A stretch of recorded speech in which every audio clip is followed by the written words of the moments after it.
Ayushman card को लेकर सबसे बड़ी अपडेट निकल के आ चुकी है। जिनका लिस्ट में नाम नहीं है उन सभी का अब आप सभी आयुष्मान कार्ड जेन्युइन तरीके से बना सकते हैं।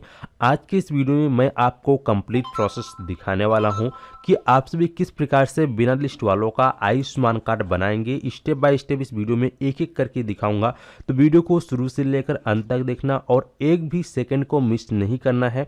अदरवाइज आप सभी ये कार्ड बनाने में आपको त्रुटि आ सकती है, तो इसका आपको विशेष ध्यान रखना है। आप सभी को बहुत ही सावधानी पूर्वक इस वीडियो को देखना है और इस वीडियो को और भी लोगों तक जरूर शेयर करना, ताकि और भी जो लोग जिनका आयुष्मान कार्ड नहीं बना है, लिस्ट में नाम नहीं है, जिनको कि अभी ज़रूरत है आयुष्मान कार्ड की, उनको लिस्ट में नाम नहीं है, तो ऐसे में उन सभी का आप सभी आयुष्मान कार्ड बना सकते हैं बेनिफिशियरी पोर्टल के माध्यम से। तो वीडियो को शुरू से लेकर अंत तक देखना। चलिए वीडियो को हम शुरू करते हैं। शुरू करने से पहले आपसे एक छोटी सी रिक्वेस्ट है, अगर आप सभी चैनल को अभी तक सब्सक्राइब नहीं किया है तो चैनल को सब्सक्राइब करने के साथ साथ नोटिफिकेशन बेल आइकन को ऑन कर लीजिएगा, ताकि आप हमारी वीडियो सबसे पहले देख पाएँ। तो चलिए शुरू करते हैं। सबसे पहले आप सभी को beneficiary.nha.gov.in की ऑफिशियल साइट पर चले आना है। इसका लिंक मैं आपको वीडियो के डिस्क्रिप्शन बॉक्स में भी दे दूंगा, या अगर आपको वीडियो डिस्क्रिप्शन बॉक्स में नहीं मिलता है तो आप गूगल पे भी डायरेक्टली सर्च कर लिया करो, ठीक है। तो इस प्रकार से आप सभी को इसकी ऑफिशियल साइट पर आ जाना है। यहाँ पे आने के बाद आप सभी को ऑपरेटर बटन पर क्लिक करना है और यहाँ पर आपको अपनी ऑपरेटर ID को डाल देना है, यानी यहाँ पे आपको अपनी ऑपरेटर ID से ही लॉगिन करना होगा अगर आप बिना लिस्ट का आयुष्मान कार्ड बनाना चाहते हैं तो। लेकिन अगर आपके पास जो है बेनिफिशियरी आईडी है, ऑपरेटर आईडी नहीं है, तो फिर आप सभी इस सर्विस का लाभ नहीं ले पाएंगे। तो जिन लोगों के पास ऑपरेटर आईडी है, यहाँ पे आप अपनी ऑपरेटर आईडी डालेंगे और यहाँ से आप लॉगिन कर लेंगे।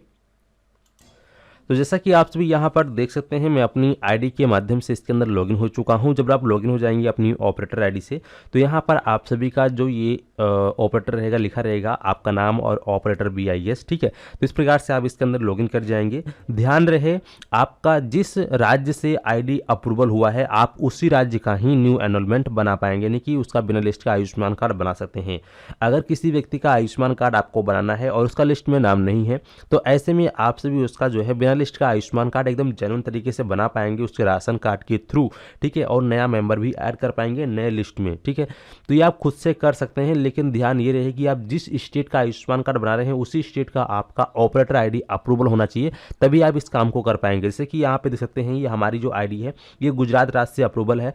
अगर गुजरात में किसी कोई ऐसा व्यक्ति है जिसका कि लिस्ट में नाम नहीं आ रहा है, या बहुत सारी योजनाएं हैं इसमें गुजरात राज्य में, जैसे कि अमृतम योजना है, बहुत सारी योजनाएं इसमें हैं, तो इसमें लगभग जो है सभी लोगों का नाम आ ही जाता है। लेकिन कुछ लोग ऐसे हैं जिनके पास राशन कार्ड नहीं बना है, ठीक है, या जिनका राशन कार्ड है फिर भी नाम नहीं शो करता है, तो उन लोगों का आप आयुष्मान कार्ड कैसे बना पाएंगे, या जिनका राशन कार्ड नहीं है उनका आयुष्मान कार्ड आप कैसे बना सकते हैं, ठीक है। तो यहाँ पर देखो आपको एक ऑप्शन दिख रहा है, ये सेम प्रोसेस सभी स्टेट के लिए है, ठीक है। चाहे आप यूपी से हो, बिहार से हो, झारखंड से हो, या अन्य स्टेट से हो, किसी भी स्टेट से हो, लेकिन आपका उसी स्टेट का जो है आईडी अप्रूवल होना चाहिए, तभी आप इस काम को कर पाएंगे, ठीक है। तो यहाँ पे चलिए हम सर्च वाले आइकन पे क्लिक कर देते हैं। जब यहाँ पे आप सर्च वाले आइकन पे क्लिक करोगे तो यहाँ देखोगे आप सभी के सामने ये पेज पूरा ब्लैंक आ जाएगा, ठीक है। और यहाँ आप URL में देखोगे, यहाँ पर ये ऑपरेटर लिखा है, तो ऑपरेटर वाले सेक्शन को आप सेलेक्ट करोगे, ओनली ऑपरेटर को सेलेक्ट करना है, ये जो लगा हुआ ऑब्लिक उसको लगा रहे हैं, देखिए। और यहाँ आपको स्मॉल लेटर में लिखना है न्यू एनरोलमेंट, ठीक है, न्यू एनरोलमेंट, इस प्रकार से आपको टाइप कर देना है। ध्यान है इंग्लिश का जो स्पेलिंग हो मिस्टेक ना हो, और फिर आपको अपने कीबोर्ड का एंटर बटन प्रेस कर देना है, ठीक है। जैसे ही आप इतना करते हैं, इतना क्लिक करने के बाद आपकी स्क्रीन पर इस प्रकार से आ जाएगा न्यू एनरोलमेंट सेक्शन, ठीक है। पहले ये ऑप्शन वर्क नहीं करता था, लेकिन अभी ये वर्क करना चालू हो चुका है, ठीक है। यहाँ पे आओगे, यहाँ आपको मिल जा रहा है PMJAY, आपको कौन से स्कीम में उसका नाम ऐड करना है, तो यहाँ पे आप PMJAY में ही रहने देंगे। और इसके बाद जो है आप यहाँ पर प्रोसीड बटन पर क्लिक करेंगे, ठीक है। जैसे ही आप प्रोसीड बटन पर क्लिक करते हैं तो यहाँ पे आप देखोगे आप सभी के सामने प्राइमरी मेंबर डिटेल्स आ चुका है, ठीक है। तो यहाँ पे जो उस घर का मुखिया है उसका डिटेल आपको डालना है, जिसका जैसे मान लो आपके पास जो व्यक्ति आया है आयुष्मान कार्ड बनवाने के लिए, उसका लिस्ट में नाम नहीं है पूरे परिवार का, तो उस पूरे परिवार में जो मुखिया है, यानी जिसके नाम पे राशन कार्ड बना हुआ है, उसका नाम आपको सबसे पहले डालना है। अगर उसके परिवार में किसी का राशन कार्ड नहीं हुआ तो उसके घर में जो सबसे वरिष्ठ नागरिक है, ठीक है, जो घर का मुखिया होगा, सबसे पहले उसकी डिटेल ही आपको फिल करनी है। इसका आपको विशेष ध्यान रखना है, ताकि फिर धीरे धीरे उसके जितने घर के मेंबर हैं सभी मेंबर को आप ऐड कर पाएँ, ठीक है। तो यहाँ पे क्या करना है, अब आपको उस कैंडिडेट का नाम डाल देना है। जैसे कि यहाँ पे एग्जाम्पल के लिए मैं इस प्रकार से डेमो दे रहा हूँ आपको, तो यहाँ पे मैंने नाम डाल लिया डेमो। अब यहाँ पे उस व्यक्ति का जो भी जेंडर है, जेंडर आप चूज़ कर लेंगे। यहाँ पे बर्थ ईयर उसका जो भी है वो आप यहाँ से सेलेक्ट कर लेंगे, जितना भी उसकी उम्र है, ठीक है। जैसे मैं एग्जाम्पल के लिए 1983 को सेलेक्ट कर लिया। फादर नेम में उसके फादर का नाम आपको डाल देना है। चलिए मैं यहाँ पे डेमो के तौर पे डाल दिया, ठीक है। अब यहाँ पे आपको जो है इस प्रकार से कई सारे डॉक्यूमेंट देखने को मिलेगा, जैसे कि राशन कार्ड हो गया, गवर्नमेंट सर्टिफाइड लिस्ट मेंबर है, RSBY card, PM letter, MAMAVURN यूविन card, marriage certificate, birth certificate, इनमें से जो भी डॉक्यूमेंट्स है तो आप वहाँ पे सेलेक्ट कर लेंगे। फॉर एग्जांपल अगर उस व्यक्ति के पास राशन कार्ड नहीं है तो आप यहाँ पे उसका बर्थ सर्टिफिकेट सेलेक्ट कर सकते हैं, मैरिज सर्टिफिकेट सेलेक्ट कर सकते हैं, या इनमें से जो भी डॉक्यूमेंट्स आपके पास उपलब्ध है उस डॉक्यूमेंट को आप यहाँ से सेलेक्ट करेंगे। फॉर एग्जांपल जैसे कि हमारे कस्टमर के पास अगर राशन कार्ड है तो हम राशन कार्ड को सेलेक्ट कर लेंगे, ज़्यादा सिंपल है। अब यहाँ पर आपको उस राशन कार्ड नंबर को डाल देना है, यानी कि यहाँ पर जो आप ID को सेलेक्ट करेंगे वही ID नंबर आपको यहाँ पर डालना होगा, ठीक है। कैटेगरी में आप जो है यहाँ पर उसका क्या कैटेगरी है वो कैटेगरी आप यहाँ से सेलेक्ट कर लेंगे इस प्रकार से। चलिए यहाँ पे मैं ID नंबर में एग्जाम्पल के लिए 1 2 3 4 डाल देता हूँ फिलहाल अभी आपको समझाने के लिए, ठीक है। आप ये सब मत करना, आपको सही डिटेल फिल करनी है, ठीक है।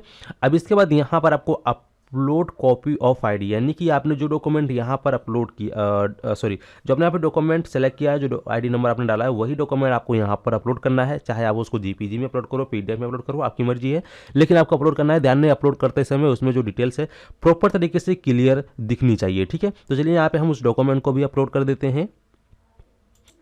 तो यहाँ पे हमने जो है एक ऐसे एग्जाम्पल फोटो अपलोड कर दिया है, ठीक है। अब यहाँ पर जो एक कैप्चा कोड दिख रहा है, कैप्चा कोड को आपको यहाँ डालना है। आज से जब कुछ दिन पहले जब ट्राई कर रहे थे तो यहाँ पर कैप्चा शो नहीं कर रहा था, लेकिन कैप्चा भी शो कर रहा है, ठीक है।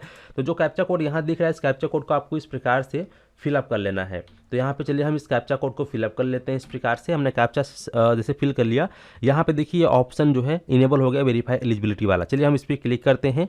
जैसे यहाँ पे देखेंगे वेरीफाई एलिजिबिलिटी पे क्लिक किया, यहाँ पे आ चुका यू आर एलिजिबल अस पर स्कीम गाइडेंस, ठीक है। यानी कि हमारा जो है हम इस स्कीम के अंतर्गत इसमें एलिजिबल है। तो हम यहाँ पे प्रोसीड बटन पर क्लिक करेंगे। जैसे आप प्रोसीड बटन पर क्लिक करोगे तो यहाँ पे अब एड्रेस डिटेल आ जाएगा। तो यहाँ पर जो भी आपका स्टेट है आप यहाँ से अपने स्टेट का सिलेक्शन कर सकते हैं। तो जैसे कि मैंने आपको स्टार्टिंग बताया, अगर आप गुजरात के हैं, ठीक है, तो यहाँ पर आप गुजरात को सेलेक्ट कर लेना है। या मान लो कोई व्यक्ति पहले से गुजरात में रह रहा है लेकिन उसका आधार में एड्रेस किसी और स्टेट का है तो स्टेट भी आप यहाँ से सेलेक्ट कर सकते हैं। लेकिन राशन कार्ड अगर गुजरात का है तो कोई दिक्कत नहीं है, उसका अगर एड्रेस कहीं और का है तो वो आप यहाँ से सेलेक्ट कर सकते हैं, वो भी एड्रेस आप चलेगा, ठीक है। तो यहाँ पर चलिए जैसे मैं उत्तर प्रदेश में सेलेक्ट कर लिया, यहाँ पर स्टेट चेंज हो गया, ठीक है। अब यहाँ पर जो डिस्ट्रिक्ट है उसका डिस्ट्रिक्ट आप यहाँ से सेलेक्ट कर लेंगे इस प्रकार से। यहाँ से लोकेशन टाइप अर्बन है या रूरल है वो सेलेक्ट करेंगे। यहाँ पे उसके एरिया का पिन कोड डालेंगे, उसका सब डिस्ट्रिक्ट आप यहाँ से डालेंगे इस प्रकार से, और यहाँ से उसका जो विलेज का नाम यहाँ डालेंगे, ठीक है। चलिए यहाँ पे जो है मैं इस प्रकार से एग्जाम्पल डाल देता हूँ समझाने के लिए, ठीक है। तो यहाँ पर हमने इस प्रकार से एरिया पिन कोड डाल दिया। अब यहाँ पर देखो आपको मेंबर KYC का एक ऑप्शन दिख रहा है, तो यहाँ पर आपको आधार OTP पे क्लिक करना है, या अगर उसके आधार में नंबर नहीं लिंक है तो आपके पास अगर फिंगरप्रिंट डिवाइस है तो फिंगरप्रिंट के माध्यम से भी ये काम आप कर सकते हैं। तो फिंगरप्रिंट वाला ऑप्शन का सिलेक्शन करेंगे। आमतौर पर सभी लोगों के आधार में आजकल नंबर लिंक होता है, तो यहाँ पर हम इस पर चलिए क्लिक कर देते हैं। अगर नहीं लिंक है तो आप यहाँ पे फिंगरप्रिंट वाले ऑप्शन पर भी क्लिक कर सकते हो, ठीक है। अब इसके बाद उस व्यक्ति का आपको यहाँ पे आधार नंबर डालना है, वेरीफाई पे क्लिक करना है और फिर उसका ऑथेंटिकेशन करना है OTP के थ्रू या बायोमेट्रिक के थ्रू, जैसे भी आप करना चाहें। जैसे आप करेंगे तो आप सभी के सामने आगे नेक्स्ट पेज आएगा KYC डिटेल का, जैसे कि नॉर्मली आप सभी के सामने ओपन होता है, ठीक है। फिर उसकी बेसिक सी डिटेल फिलअप करेंगे और सबमिट करेंगे। सबमिट करने के बाद उसका जो लिस्ट में नाम है वो ऐड हो जाएगा और उसका जो कार्ड है वो जो है वेरिफिकेशन हो जाएगा। और अगर डिटेल सब कुछ सेम होता है तो तुरंत ही अप्रूवल मिल जाएगा, और अगर डिटेल थोड़ा सा मिसमैच है तो फिर थोड़ा सा टाइम लग सकता है और पेंडिंग जाएगा, 10 से 15 दिन में वो भी क्लियर हो जाएगा। तो इस प्रकार से आप सभी बहुत ही आसानी से जिन लोगों का लिस्ट में नाम नहीं है उनका आयुष्मान कार्ड बना पाएंगे एकदम जेन्युइन तरीके से। लेकिन ध्यान ये रहे, आप जिस भी स्टेट के व्यक्ति का आयुष्मान कार्ड बना रहे हैं उसी स्टेट का आपका ऑपरेटर ID होना चाहिए, ठीक है। उम्मीद करते हैं कि आप लोग अच्छे समझ गए हैं। अगर ये जानकारी आपको तनिक भी अच्छी लगी है तो इस वीडियो को लोगों तक ज़रूर शेयर करें और ज़्यादा से ज़्यादा वीडियो पे लाइक करें, और चैनल पर अगर पहली बार आए सब्सक्राइब करना बिल्कुल ना भूलें। अगर आप सभी इस वीडियो को देखकर लोगों का आयुष्मान कार्ड बना पा रहे हैं, कोई भी इशू आपको नहीं आ रहा है, तो कमेंट सेक्शन में कमेंट करके ज़रूर बताएं। चलिए मिलते हैं आपको एक नए वीडियो में नए टॉपिक के साथ, तब तक के लिए धन्यवाद।